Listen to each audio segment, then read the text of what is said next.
తెలియజేస్తూ ముందుగా ఇక్కడికి వచ్చిన పెద్దవాళ్ళందరికీ నమస్కారం అండ్ గుడ్ ఆఫ్టర్నూన్ ఎవ్రీబడి.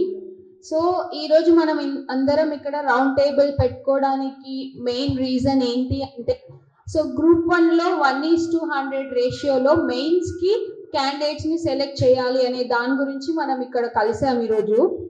ఇప్పుడున్న నోటిఫికేషన్ ప్రకారం 1:50 రేషియోలో మనకి ప్రిలిమ్స్ రిజల్ట్స్ ఆల్రెడీ ఇచ్చింది పీజీపీఎస్సీ. కానీ మన డిమాండ్ ఏంటి అంటే 1:100. ఎందుకు 1:100 మనం అడుగుతున్నాం అనే దానికి చాలా రీజన్స్ ఉన్నాయి.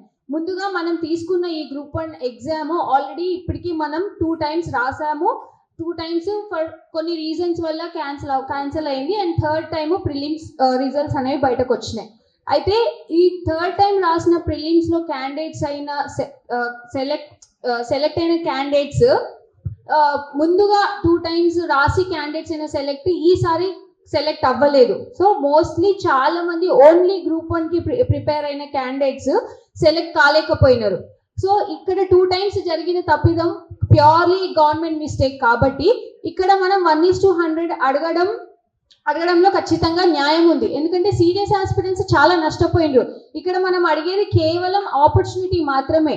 End of the day government మనకి ఇచ్చేది యాజ్ పర్ నోటిఫికేషన్ 563 పోస్టులకి మనల్ని రిక్రూట్ చేసుకుంటుంది. కానీ 1:100 ఇవ్వడం వల్ల చాలా మందికి న్యాయం జరుగుతుంది. ఆల్రెడీ బాగా నష్టపోయిన వాళ్ళకి ఒక ఆపర్చునిటీని కల్పించమని మనం గవర్నమెంట్ని అడుగుతున్నాం తప్ప ఇందులో ఇంకా ఎటువంటి వేరే రీజన్ లేదు. ఇప్పుడు అట్లా ఆపర్చునిటీ ఇస్తే సరే, అట్లీస్ట్ మనకు ఆపర్చునిటీ వచ్చింది, మనం కష్టపడ్డం, రాసాము, ఎండ్ ఆఫ్ ద డే ఆ జాబ్ వస్తుందా రాదా. అయితే ఆపర్చునిటీ దొరకడం అనేది చాలా పెద్ద విషయం అయిపోయింది మనకి ఇప్పుడు, ఎస్పెషల్లీ పబ్లిక్ సెక్టర్ రిలేటెడ్ జాబ్స్లో. సో ఆ ఆపర్చునిటీ కోసమే మనం ఇన్ని రోజులుగా చాలా మందిని కలిసాము, మన ప్రాబ్లం ఏంటి అనేది అందరి ముందరికి తీసుకెళ్ళాము. రీసెంట్గా మనం పొన్నం ప్రభాకర్ గారికి ఒక 20 members కలిసి రిప్రజెంటేషన్ ఇచ్చిన వాళ్ళలో ఇచ్చిన దాంట్లో ప్రధానంగా 3 డిమాండ్స్ ఉండే. అందులో వన్ ఆఫ్ ద డిమాండ్ వచ్చేసి గ్రూప్ 1 1:100 చేయాలి అని చెప్పి సార్ ముందు పెట్టడం జరిగింది. అలా పెట్టినప్పుడు సార్ అన్న మాట ఏంటి అంటే లీగల్ ఇష్యూస్ వస్తాయని చెప్పి. సో ఏ రకంగానూ లీగల్ ఇష్యూస్ వచ్చే ఛాన్స్ లేదు. విత్ ఇన్ నోటిఫికేషన్లోనే మనకు ఒక ప్రొవిజన్ ఉంది. సో అన్ని రూల్స్ టీఎస్పీఎస్సీ బోర్డు ఏదైతే ఉందో మనకి, ఆ బోర్డు అన్ని రకాలుగా నోటిఫికేషన్ చేంజ్ చేసుకునే అర్హత బోర్డుకు ఉంటుంది. కాబట్టి లీగల్ పరంగా ఇబ్బందులు ఏమీ రావు.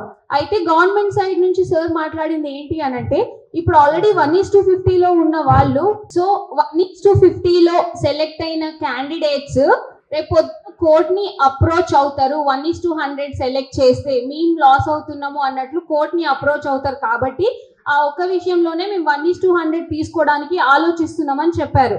సో మనం కూడా మన పక్క రాష్ట్రాల్లో 1:75 కేరళలో, ఇంకా యూపీఎస్సీలో, ఇట్లా మన ఏపీలో కూడా 1:100 తీసుకోవడం జరిగింది రీసెంట్గా. అట్లాంటివన్నీ మేము సార్కి విత్ డాక్యుమెంట్ ప్రొడ్యూస్ చేశాము. సార్ చెప్పిన మాట ఏంటి అని అంటే, ఓకే మేము కూడా ఒకసారి లాయర్స్ని కన్సల్ట్ అయ్యి దీని మీద చర్చిస్తామని మనకు చెప్పడం జరిగింది. సో ఇట్లా చర్చించేది ఉన్నప్పుడు మా స్టూడెంట్స్ని కూడా, లైక్ ఆస్పిరెంట్స్ని కూడా, జెన్యూన్ ఆస్పిరెంట్స్ని అందులో ఇన్వాల్వ్ చేస్తే కూడా అందులో ఏది పాసిబుల్ అవుతుంది, ఏది పాసిబుల్ అవ్వట్లేదు అనేది మాకు కూడా అర్థమవుతుంది. కాబట్టి మమ్మల్ని కూడా చర్చల్లో భాగస్వామ్యం చేస్తే బాగుంటుందని మా విన్నపం.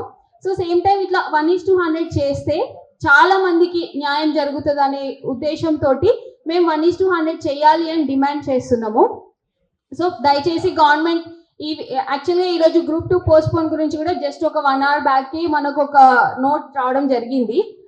We are happy. సరే, ఏదో ఒక రకంగా అయితే గవర్నమెంట్ మన బాధ విన్నది, ఒక సమస్యని పరిష్కరించింది. సో కానీ ఇంకా పోస్టులు పెంచే దాని మీద మనకు క్లారిటీ రాలేదు. సో గవర్నమెంట్ ఆ విషయంలో కూడా మనకు క్లారిటీ తొందరలో ఇస్తుందని భావిస్తున్నాము. సో ఇవ్వాలని కూడా కోరుకుంటున్నాము. ఇవ్వకపోతే మాత్రం వెనక్కి కూడా తగ్గమని కూడా చెప్తున్నాము. సో గ్రూప్ 1 1:100 ఇంకా ఇందులో పోస్టులు పెంచే దాని మీద గవర్నమెంట్ ఒక క్లారిటీతో మన ముందుకు రావాలని కోరుకుంటున్నాం. ముందుగా ఈ ఛాన్స్, ఈ ఆపర్చునిటీ ఇచ్చినందుకు థ్యాంక్ యూ ఎవ్రీబడి.